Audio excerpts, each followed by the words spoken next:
Welcome to the back office. My name is Dalayna Dillon. I'm the founder and creative director of Signify Marketing, and this is where you get to sit in on real strategy.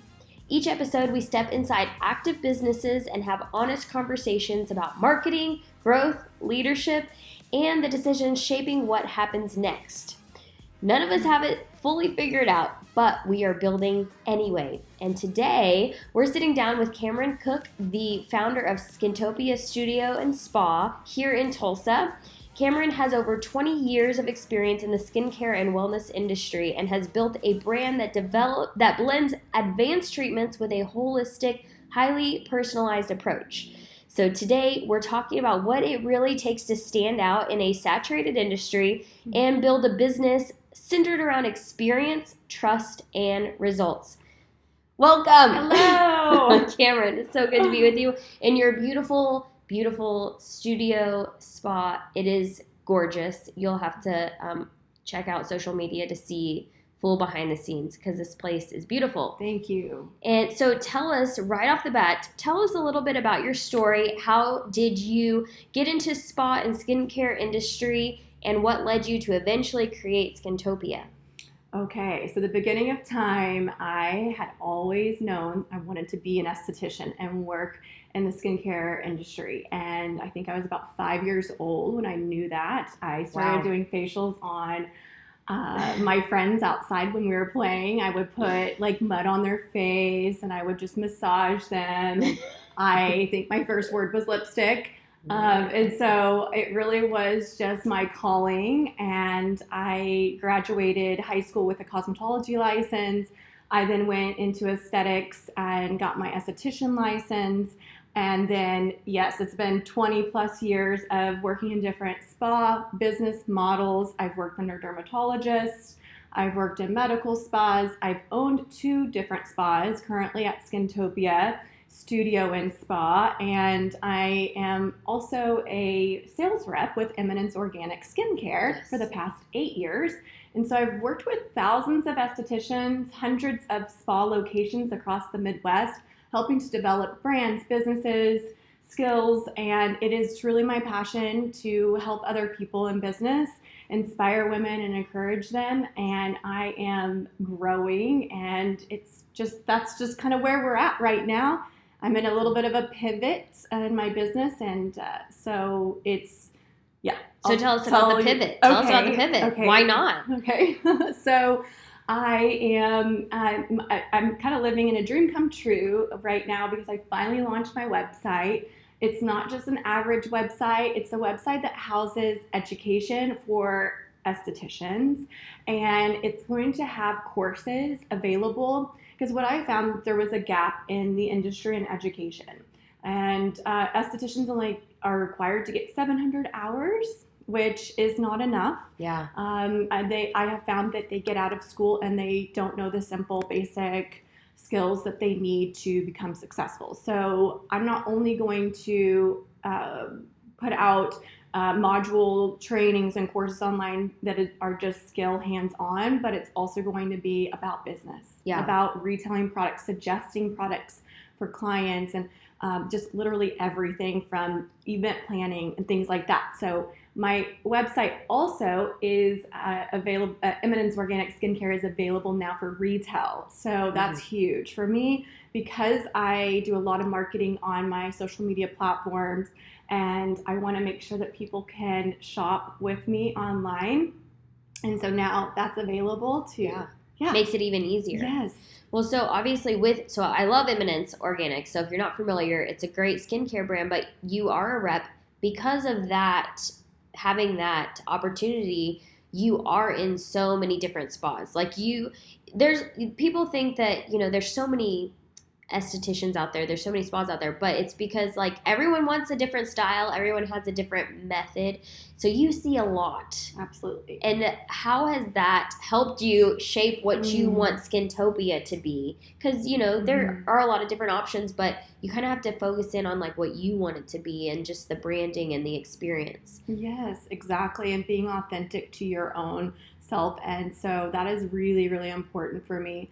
I have collected best practices throughout the years from different spas, And for me, my era right now is holistic, natural approach. I am not only wanting to help people with their skin and making them look beautiful, but also their confidence. I want to build confidence in women. I want to make sure that they feel better about themselves, their spirit. I want to also work with trauma and releasing trauma every time that they come in for a facial. Yeah. I really pray over my clients. I'm intentional about it. And so every single movement is intentional, and everything that I do is customized according to what their skin needs. Each time they come in is going to be a unique experience.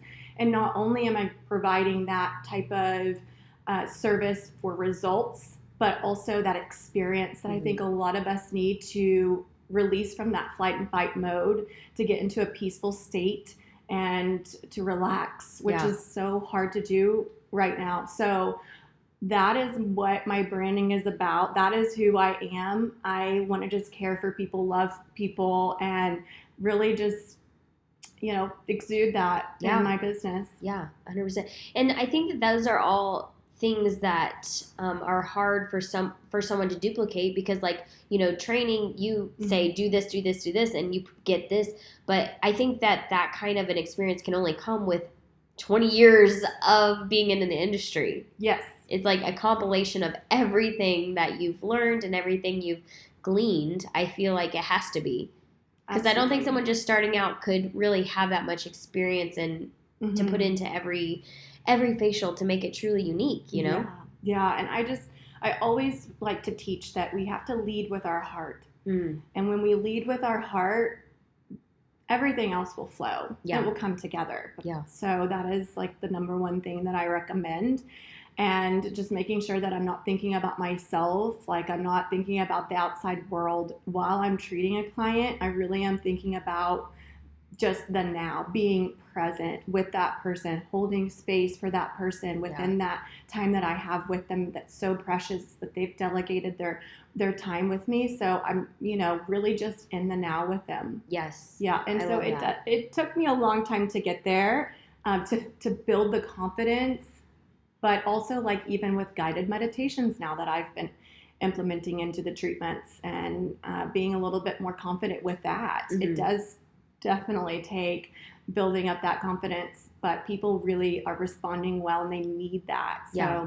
So talk about that, because I think, whether someone's in this industry or in a different industry, they're just a business owner. It takes a level of confidence. So like the first time you tried to implement something new into your service, you probably were like, I don't know. You maybe not super confident, but I think I know people, I don't know if I love or hate the phrase fake it till you make it, but the more you do something, the more confident you feel in offering that or adding that in. So speak to that. And I know it's specific to your industry, but it could go across every industry. 1000%. Exactly. So you really have to step out. And that first step is the hardest step. And then you inch your way. It's just those little steps that can add up.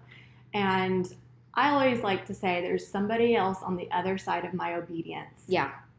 And so when I'm obedient to my calling, it's not easy, but I know that there's a purpose behind that. Yeah. And so I have to step forward. And that is really challenging. It's not just challenging mentally, but also spiritually. And I think that we do have to get into a space of discomfort in order to grow. So, well, and sometimes business owners just feel like, oh, I'm such a fraud, which imposter syndrome, people have been talking about that for years. And I think I've just gotten to the place where I'm like, I don't even think that's a thing. I think everyone's feeling exactly what you're saying. It's just some people are ignoring that feeling and some people aren't. But I know imposter syndrome is something that people can feel like, okay, well, because you started off the only service provider here, but this is my studio and spa. And so sometimes people might be like, well, but it's just me. But no, it's not. I'm creating something and putting it out there, and the confidence follows. Right. All of those steps. Exactly. Have you ever felt that feeling? Every day.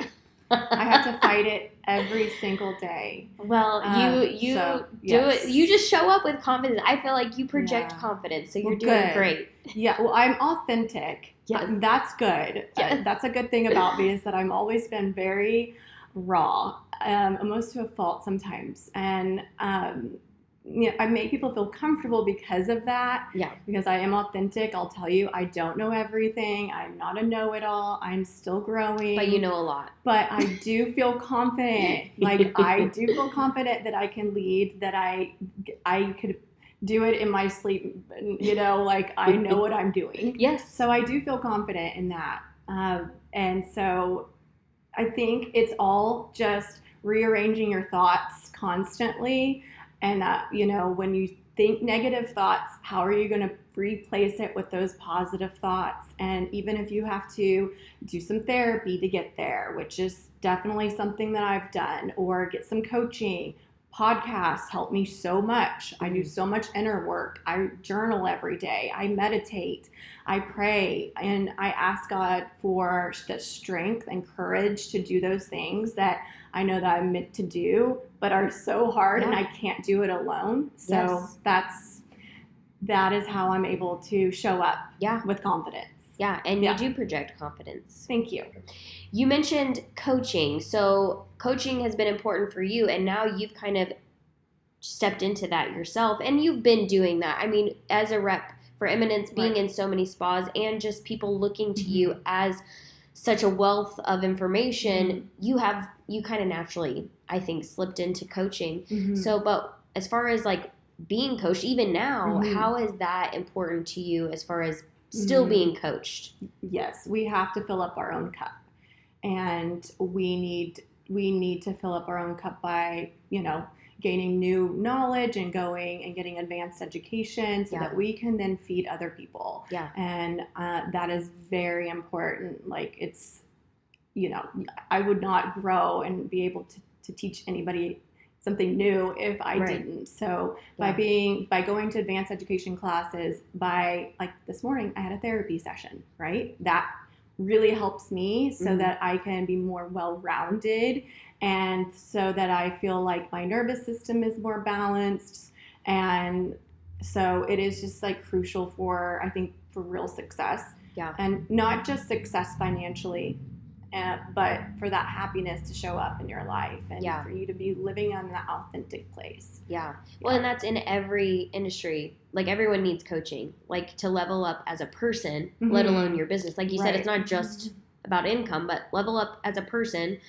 And you will level up in business. So if it looks like therapy or personal coaching or whatever. Yes, especially as an entrepreneur, because I feel like what we do for a living is our passion oftentimes, and it just meshes with your personal life. Like, it is one for me. Like, it's hard to separate the two, because it's something that I enjoy doing so much that I read about, like, last night I stayed up just listening or reading about peptides, and just like all kinds of things. I'm always interested in learning and growing, developing my mind so that I can help other people whenever they ask questions, or I know that, there's a demand for that for sure. So, well, and I think it goes into having a growth mindset. Always be growing, always be learning. And it translates to other parts of your life and business. I'm so proud of you too. You're growing a lot. Oh, my word. Yes. Well, what are some of the more difficult things to navigate in the spa industry that people wouldn't expect? Share a little behind the scenes. What's some of the difficult things that spa owners are navigating? I think one of the hardest things is, recommending product. I think a lot of estheticians, when they graduate from school, or, they don't get that type of training. You could call it sales training, but I don't like to call it that. I call it more like recommending product, which is really important. And my customers, I found, they want to know what I think, what I'm recommending as the trusted advisor. So people are hesitant. Women especially are more reserved to recommending product because they feel like maybe that person doesn't have the budget for product, or whatever reason. It is uncomfortable at first to retail product, right? So I think that could be a huge hurdle for spa businesses, because our product sales should be paying for our overhead. And as a spa owner, if your staff is not recommending product, we're really doing a disservice for our customers, but we're also not allowing ourselves to go home with a profit. And that's really important to stay in business. So services can be, a huge part of the spa, but I think about 50% of your actual takeaway is also product sales, which is something that I go around teaching every day. But then another is staff turnover in the spa industry. Staff turnover. I will go and teach an esthetician at a spa, and then go back 3 months later and it's a new esthetician, and then go back 3 months later and there's a new esthetician. And it's just rotating. It is so saturated, as you had mentioned. I think a lot of people do go to esthetician school because it's easier kind of school to go to, and they're not as passionate maybe about it, and they get into it and realize how difficult it is to make it as an actual living. So then they, so they might not be serious as a career. And so that's hard for spa businesses when there's a lot of staff turnover and clients, they don't trust that spa anymore. It's negative on the customers, but also I'm sure it could cause like burnout feeling for the spa owners of just like, I can't get people to stay, and again, this is everywhere. Workforce is an issue everyone faces, but I can imagine that would be kind of burn you out after a while. Right. So what I have found is that a lot of people don't actually look at themselves, their own leadership, and asking themselves, what can I do differently? Then there is a lot there. Usually when there is staff turnover, it's because of the leadership. That's a good point. Like sometimes we have to do the hard thing and look and see. No, there are going to be people who leave because of their own stuff, right? Like you said, they're not sold on the career. But I think what you just said is so important, to take time and reflect on how did I contribute maybe to this? Because I've heard that saying that people don't leave jobs, they leave leaders. And that's a really hard thing to sit with. So what would be your little pep talk to the business owner that is kind of having to face that? Most people leave because they're not getting the correct compensation. They're not getting, paid correctly, especially on product sales. Maybe that they're not getting a commission, on product sales. So what's the actual initiative, or what's the point for that esthetician or provider to retail product when they're not actually getting any kind of compensation? Another is just the leaders are gone. They're not present. And when you are, or you could be in the service room, for instance. You could be in the service room as the owner, and you're doing services all day and you're not actually present. You don't know your systems. You don't know how to navigate relationships. And I think that it's a big part of it. Or you don't book your trainings on time for education. You don't want to meet with your sales rep because you might feel like you don't want to face it. You don't want to face it. And I get it. They feel maybe avoidant because it's easier to just avoid those things or put it under the back burner. But when you don't actually meet with your coach or with your rep, then there's no growth. It's trainings are really important for the staff, and the accounts that I work with that are serious about education those are the most productive accounts. Wow. 1000%. That is a really good thing to know. So Yes. the teams that are most invested in training and developing, yes, they're killing it. We did a study with Eminence, and 90% of our spa accounts that 90% of them said that they got sales directly after their trainings. Yeah. Wow. 90%. Wow. Yeah. That'll show you something. It really helps to increase sales and knowledge, confidence. Yeah. You know, that's really what it boils down to. Yes. Is passion, you know. And it was so nice. I got a feedback from a customer this week, and they had mentioned that they were inspired and encouraged. They used those two words. Oh, wow. And I'm like, oh, that's so from cool. a facial treatment.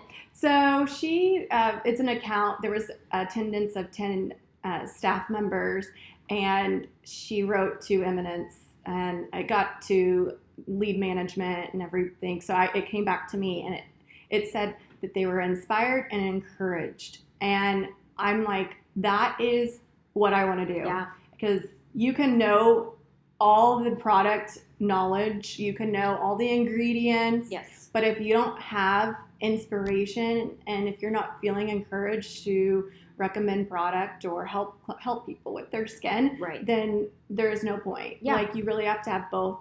And so I took that as a huge compliment. That feedback meant the world to me, and really so grateful for that. Wow. Yeah. That is so cool. I know. Well, it just goes to show you that the environment, like when you're running a spa, you know, the services have to be top quality. All these things have to be in place, but like you have to have an environment that people want to work there. Yes.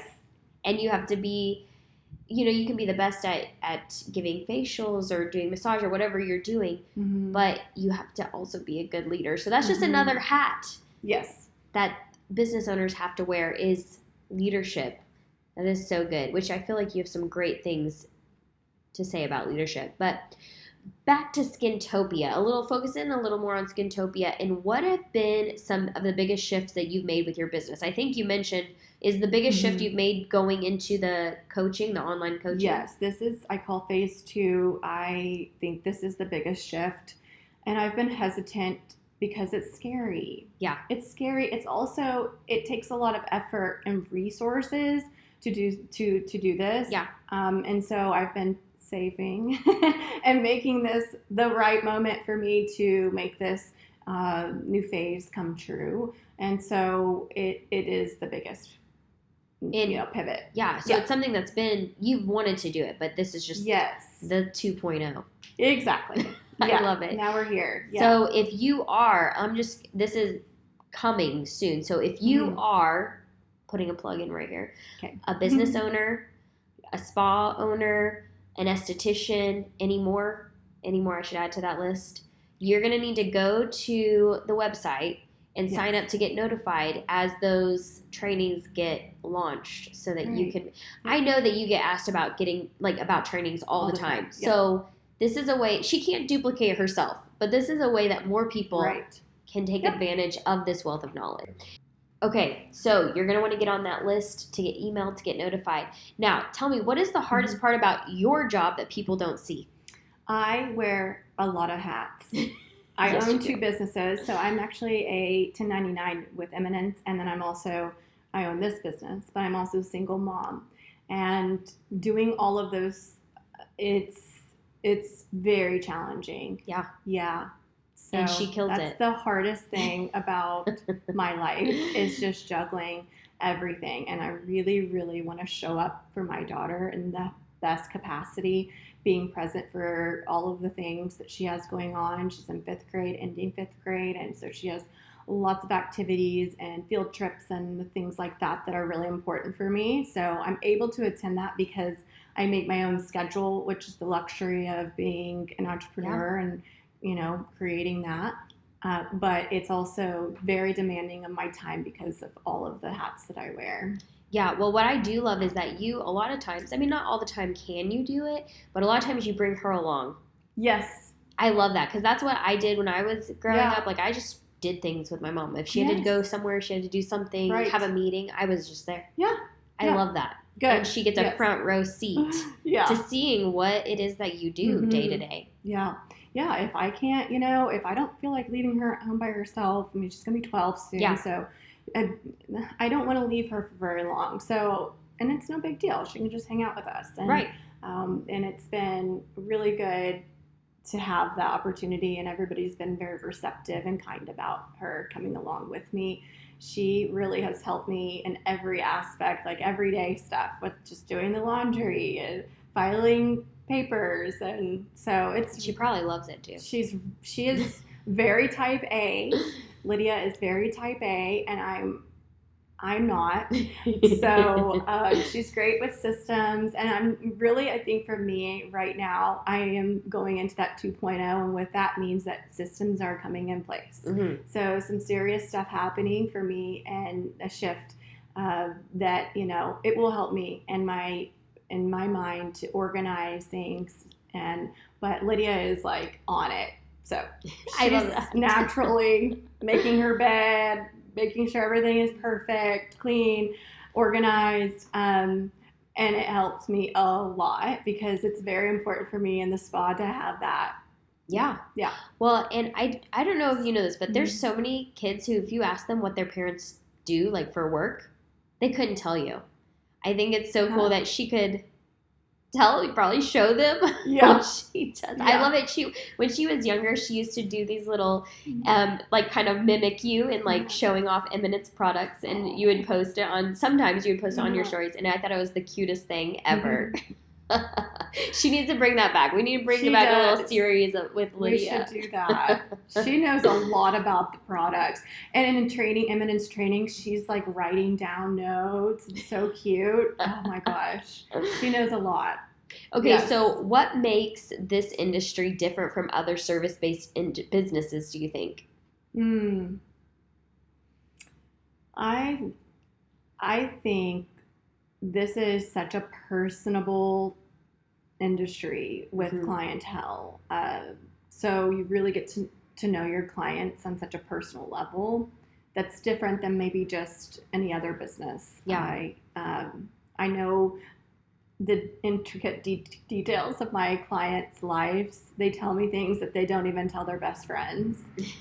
So I think that is unique. Yeah, and it all remains confidential. It's obviously all confidential. Yes, totally. And so I think that is unique. It's not just like a one and done treatment. Right. And they are lifelong clients and friends, and end up going to their kids' birthdays. They come to Lydia's birthday parties, that sort of thing. So we really are intertwined. Yes. Mm-hmm. Yeah, and there's a lot of trust that is established there. I mean, like, obviously they're trusting you with their face. Yes, so with their face. I mean, come on. They really have to trust me. That's right. So let's shift into marketing a little bit. What are some of the best marketing tools or strategies for the spa industry that you feel like owners are sleeping on? Ooh, man, marketing is my jam. I love marketing. And you're great at it. I get really excited about it. I think that it's a huge disconnect. There's a huge disconnect, and it's not just about social media. Right. It's definitely about Google, which I'm working on. Google, having that Google presence, and making sure you have your SEO, because people are Googling all the time. Yes. Spas near me, things like that. And if you're not on there, you just will. Yeah. So social media, though, too, is a piece of marketing that most people are not capturing that I know of. It's not the end all, like that you have to have this, you have to have it. Right. But marketing also can be just in the spa marketing. What types of promotions are you running? Service and retail promotion offerings that will help to leverage and maximize the full potential of each transaction. And I think, people who are booked already, that's fabulous. But I always ask, well, how can we elevate your profit? How can we maximize their experience? And so, and so that's in marketing.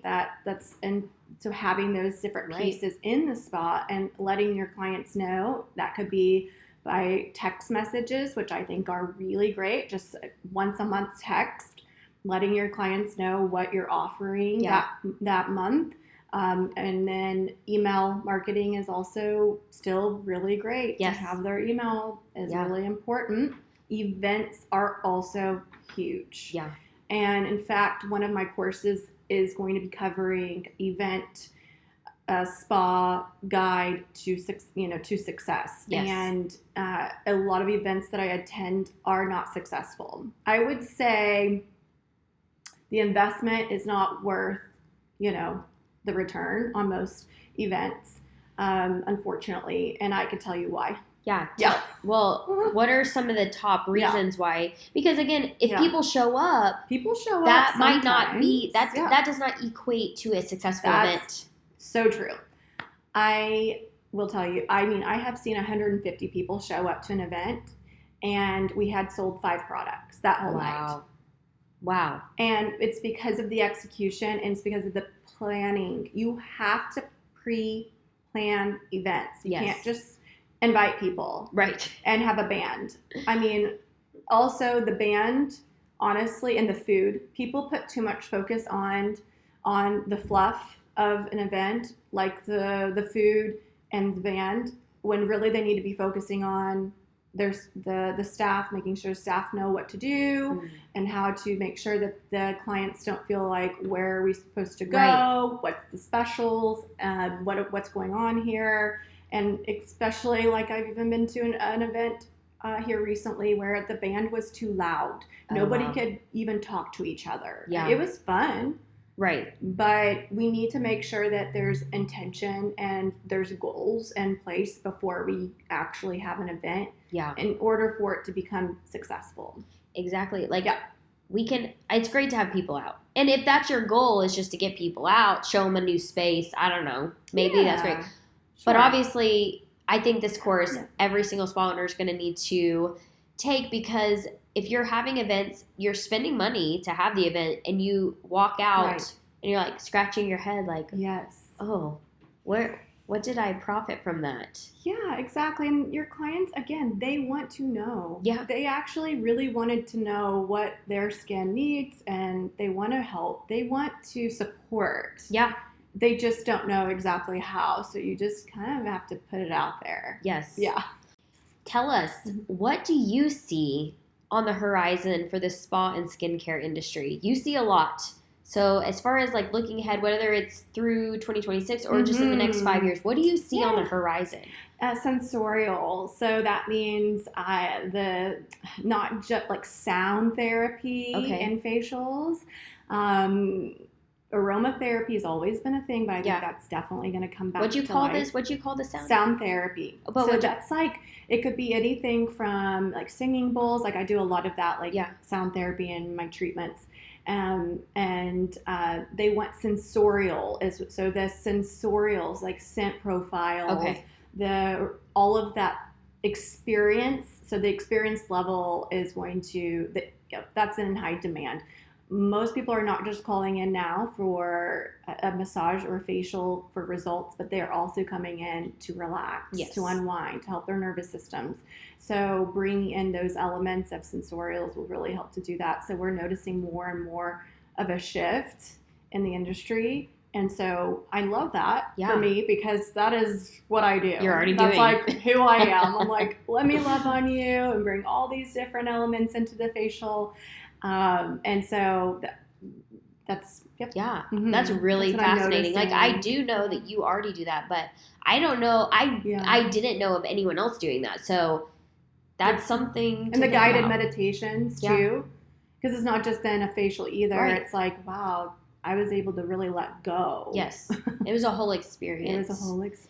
What do you feel like people in this space should be paying attention to right now? Estheticians, spa owners, what do they need to be paying attention to? I think it's important to pay attention to follow-up. And like, as far as like not letting your clients just leave your spa and not hearing back.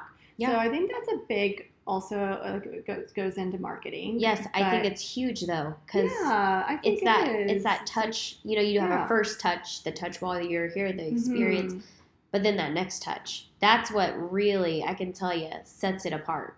Right. When you're reaching out. Yeah, and it reminds them, because what happens is we get so busy in life, we forget to reschedule. Yeah. And we really do need that, like, something to look forward to. And so when a spa is reaching back out to their clients and to thank them, it could even be a handwritten card, and I think that goes a long way too. And I'm like, I need to do that myself. Do I do that right now? No, I'm really busy. I know, but I would love to put that into phase 2.0. Yeah. Yeah. Because I love those thank you cards. Yes. So I love that. So if that wasn't, maybe that gave someone an idea. Yeah. Even, again, doesn't have to just be spa. No, outside the spa. I know. Like, just having that other contact is huge. Yes. It's huge. Yes. So before we close, I always ask this question. What is one thing you don't have fully figured out yet, but you're choosing to build through it anyway? My courses. Yeah. Yes. Yeah, my courses. That is a place for me that feels new, foreign, and scary. And that's where the imposter syndrome sets in. And so I'm working through that. Yeah. You're doing it anyways, even if you feel that way. I'm doing it anyway. Because you got all the knowledge here. It's just getting it into the computer. And having and having the capability to go on screen and doing all that. And I have dreams of doing a podcast and all of those things as well. And it's just actually putting into place. It's not easy. More than capable. You are more than capable. Thank you. It's just doing it. Yep.